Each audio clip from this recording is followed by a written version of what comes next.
Hello students, welcome to our channel Gyan Darpan. आप सबको happy Holi. ढेर सारी शुभकामनाएं हैप्पी होली की। और दूसरा ये कि आपका एसएसटी का पेपर भी आने ही वाला है, आ चुका है। तो ज्यादा होली के चक्कर में ये नहीं कि आप एग्जाम के लिए भूल जाओ। तो मैंने आपको दो चैप्टर्स के क्वेश्चंस बताए, किस तरीके से क्वेश्चंस आ रहे हैं, ज्योग्राफी के ही बताए हैं। आज मैं आपको पूरा क्वेश्चन पेपर बता रहा हूँ कि किस तरीके से क्वेश्चन पेपर एग्जाम में आते हैं और कैसे उसको अटेम्प्ट करना है। और कई बार ऐसा भी देखा गया है कि आपको क्वेश्चन तो आ रहे होते हैं लेकिन उसका समझ में नहीं आता कि जी क्या करना है इसके अंदर। ध्यान रखो इस चीज का, एसएसटी का पेपर और बाकी पेपर्स भी हिंदी इंग्लिश को छोड़ के दोनों ही लैंग्वेज में आते हैं। आपका हिंदी मीडियम भी आता है, इंग्लिश मीडियम भी आता है। तो कभी कभी ऐसा होता है कि आपको एक मीडियम समझ में नहीं आ रहा, कुछ वर्ड समझ में नहीं आ रहे हैं, तो आप दूसरा लैंग्वेज में पढ़ सकते हो, उसको समझ में आ जाएगा। आपको पता पहले से होता है, बस क्लियर नहीं होते हो उसमें। तो आज मैं आपको बता रहा हूँ कि क्वेश्चंस आपके जो है एसएसटी में किस तरीके से आ रहे हैं, आ सकते हैं। आप उनको जरूर ध्यान से देखो। मैं अभी पीडीएफ के फॉर्म में उसको अपलोड कर रहा हूँ ताकि आपको हेल्प मिल जाए। हेलो स्टूडेंट्स, मैं आपको क्लास 10th का पेपर सोशल साइंस का बता रहा हूँ, जिसमें आपको क्वेश्चन किस तरीके से अटेम्प्ट करने हैं। आप लोगों ने प्री बोर्ड फर्स्ट टर्म के एग्जाम आपने दे दिया है, आपको पता चल चुका है। लेकिन कई बार क्या होता है, बच्चे ना जनरल इंस्ट्रक्शन पढ़ना ही भूल जाते हैं, तो उन्हें पता ही नहीं चलता कि उन्हें कौन सा क्वेश्चन के आंसर किस तरीके से देने हैं और कितने वर्ड्स में लिखने हैं। आप खुद सोचो, 2 नंबर का क्वेश्चन है और अगर आप उसके लिए पूरा पेज भर दोगे तब भी आपको मैक्सिमम 2 मार्क्स ही मिलेगा। और आपको जो इंस्ट्रक्शन दे रखा है उस हिसाब से लिखोगे तब भी आपको प्रॉपर मार्क्स मिलेंगे। तो अपने क्वेश्चन के हिसाब से आपको आंसर लिखना है। मैं आपको यहाँ इंस्ट्रक्शन पढ़ देता हूँ। आप सबको पेपर जब मिलता है उसमें इंस्ट्रक्शन लिखा होता है, लेकिन पढ़ता कोई नहीं है। तो कम से कम जरूर टाइम निकालो। चलो यहाँ पढ़ लोगे तो वहां पढ़ने का टाइम बचेगा, फिर भी एक नजर जरूर मार लेना आप उस पर। There are 38 questions in the question paper. All questions are compulsory. अगर internal choice होगा तो दे रखा होगा, otherwise compulsory. The question paper has 4 sections: history, geography, political science और economics, जैसा आपका बुक है। Each section is of 20 marks. MCQ हो गया, वेरी शॉर्ट आंसर क्वेश्चन हो गया, शॉर्ट आंसर हो गया, लॉन्ग आंसर हो गया और केस बेस्ड स्टडी क्वेश्चन हो गया। सबसे एक एक मान लो। वेरी शॉर्ट आंसर 2 मार्क्स के हैं, इसमें आपको 40 वर्ड से ज्यादा नहीं लिखना है। शॉर्ट आंसर वाला है 3 मार्क्स का, 60 वर्ड से क्रॉस नहीं होना चाहिए। देखो मार्क्स उतने मिलेगा, टाइम आपका खराब होगा। 5 मार्क्स का है तो 120 वर्ड से ऊपर नहीं जाना चाहिए, मतलब एक पेज मैक्स आप भर सकते हो, इससे नहीं भरना। फिर केस बेस्ड क्वेश्चन होता है, 100 वर्ड से एक्सीड नहीं कर सकते आप उसको। मैप अगर जहाँ पे है उसको आप उसी में भर के और उसको वहां से निकाल के अपने आंसर से जरूर चिपका देना है। कई बार बच्चे भर लेते हैं और उसको साथ में वापस घर ले आते हैं, तो घर आकर थोड़ा कोई चेक करेगा, आपका नंबर गया उस क्वेश्चन के मिलने वाले थे। नंबर 9 पे दे रखा है, there is no overall choice in the question, however in internal choice, पहले बता दिया मैंने, तो वो आपको लिखा होगा। अब आपका क्वेश्चन स्टार्ट है। फर्स्ट क्वेश्चन देखिए, आपका हिस्ट्री का है। सेक्शन ए में हिस्ट्री के 20 मार्क्स के हैं। मैच द फॉलोइंग, मैं यहाँ से आपको क्वेश्चन बता रहा हूँ, आप क्वेश्चंस के आंसर ढूंढो। फिर जब नेक्स्ट में आंसर बताऊंगा तो आप मैच करना कितने आंसर आपके सही हैं और कितने आंसर आपने प्रैक्टिस नहीं की है। गलत तो नहीं बोलूंगा, प्रैक्टिस नहीं की है, प्रैक्टिस कर लेना उनको। फिर है आपका इसमें, हाँ कभी ऐसे क्वेश्चन आ जाए तो आप 2-3 को जरूर मैच करके देखो। ये नहीं कि पहला मैच हो गया तो जी हाँ ठीक है ये आंसर है। एक बार जैसे ये देखो, बी सब में आ रहा है लेकिन किसी में 4 आ रहा है, किसी में 1 आ रहा है, तो कौन सा इसका आंसर है आप उसमें कमेंट करके बता सकते हो। और नहीं तो एक पेपर उठा लो और चेक कर लो कि मुझे इतने घंटे में पेपर ये खत्म करना है। फिर ये हाँ, पिक्चर वाले क्वेश्चन थोड़े से कॉम्प्लिकेट होते हैं लेकिन आपके बुक से ही होते हैं। Third question, thousand of people fled Europe in America in 19th century, क्या रीजन था। आप आंसर लिखोगे, सपोज करो बी अगर है तो बी में जो लिखा है वो भी लिख देना, ये नहीं कि सिर्फ बी लिख के आके बैठ जाए। और एमसीक्यू कोशिश करो कि आखिरी में करें, लेकिन जिनको सारा पेपर आता है वो जैसा भी अटेम्प्ट कर सकते हैं, छोड़ के मत आना, बस पेपर थोड़ा लेंदी होता है इसका। ऐसे ही आपके क्वेश्चन अटेम्प्ट करने हैं। फिर मैप बेस्ड कि मैप स्किल बेस्ड क्वेश्चन जो है उसको आपको मैप में ही लोकेट करना है, अगर बोल रखा है तो। ज्योग्राफी के सेक्शन में देखिए आपका, ये हमने फर्स्ट चैप्टर में पढ़ लिया था, एलुवियल वाले किस चीज के लिए है ये। फिर आपका एमसीक्यू ही है, मतलब हर चारों पार्ट से आपके एमसीक्यू भी मेंशन है, तो आप ध्यान से अटेम्प्ट कीजिएगा। फिर आती है बात, आगे चलते हो आप पॉलिटिकल साइंस, इसे कैसे भूल सकते हो, पॉलिटिकल साइंस के क्वेश्चंस भी हैं। पिक्चर वाला क्वेश्चन जरूर देख लेना, एनसीईआरटी से आएगा, बाहर से नहीं आएगा। उसके अलावा हाईलाइट्स एनी टू की फीचर्स ऑफ फेडरलिज्म। फिर है women in India face discrimination. Topic बिल्कुल कट टू कट दे रखा है, आप आराम से लिख सकते हो। अब देखते हैं आपका इकोनॉमिक्स में क्या आ रहा है, अनएम्प्लॉयमेंट के ऊपर क्वेश्चन पूछ लेते हैं। एक आता है सीजनल अनएम्प्लॉयमेंट, डिसगाइज अनएम्प्लॉयमेंट। तो एक से ना आप दो तीन वर्ड जब आ जाते हैं आपको सारा टॉपिक क्लियर हो जाता है कि क्या पूछ रहे हैं इसके अंदर। आप वर्ड्स देख के आंसर जब लिखना सीख जाते हो, सीख चुके हो अब, तो बस फाइनल राउंड है आपका ये। जैसे मैच खेलते हैं सेमीफाइनल फाइनल, सब कब खेल चुके हो, आपको फाइनल है बस। बस ज्यादा होली में व्यस्त मत हो जाना ताकि पेपर अटेम्प्ट करने में टाइम लगे आपको। Privatisation can have both positive and negative, ये आपको बताना है कि प्राइवेट कई बार पॉजिटिव भी है नेगेटिव भी है, वो आपको यहाँ मेंशन कर देना है सपोर्ट में। मैप वाले क्वेश्चन देखिए, जब आपको क्वेश्चन पूछे गए तो उसको मैप लोकेट करके मैप जरूर चिपकाना है, भूलना नहीं है, ठीक है।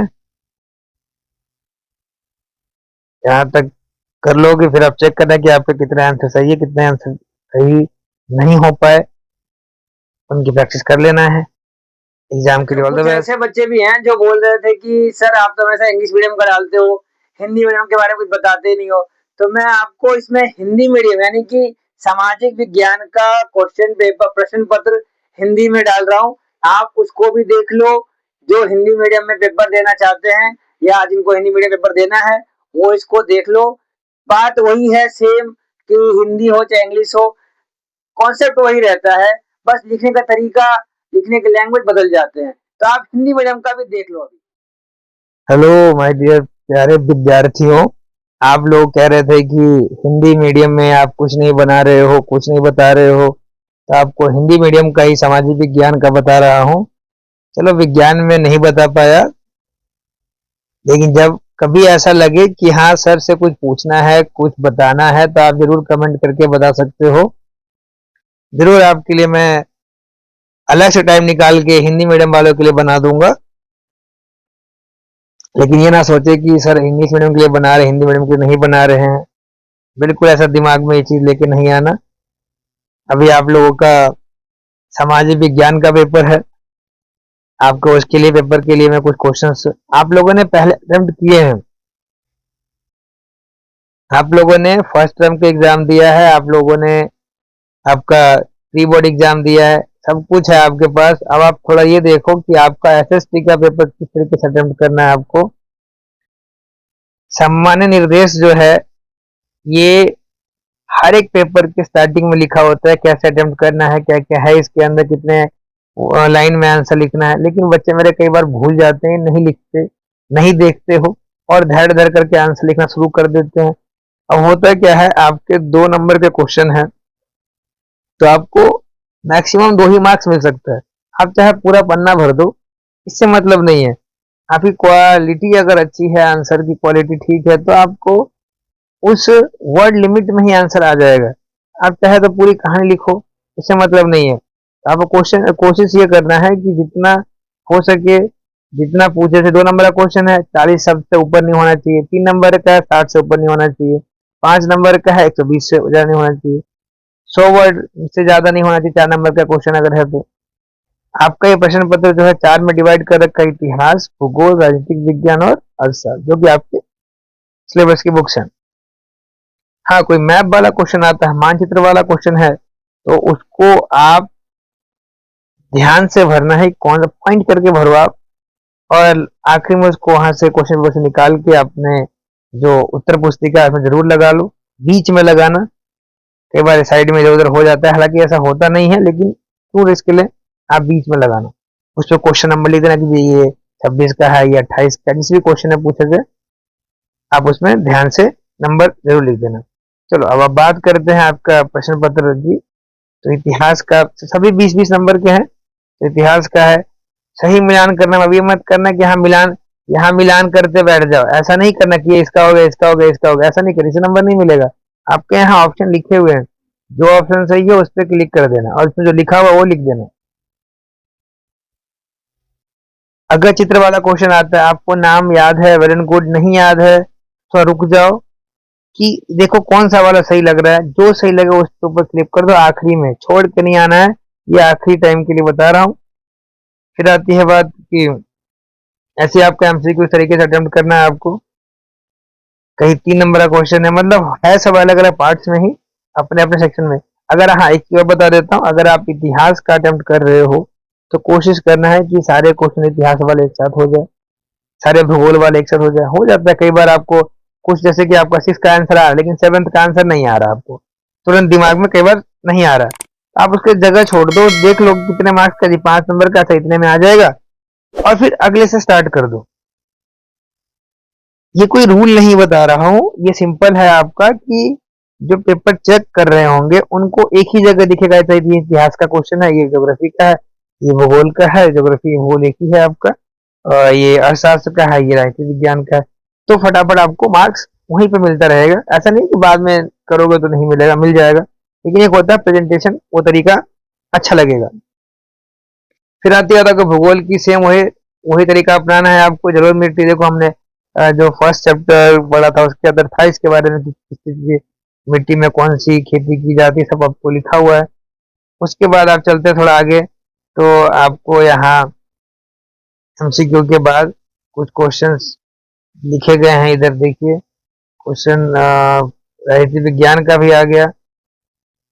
एमसीक्यू अटेम्प्ट करने के बाद आप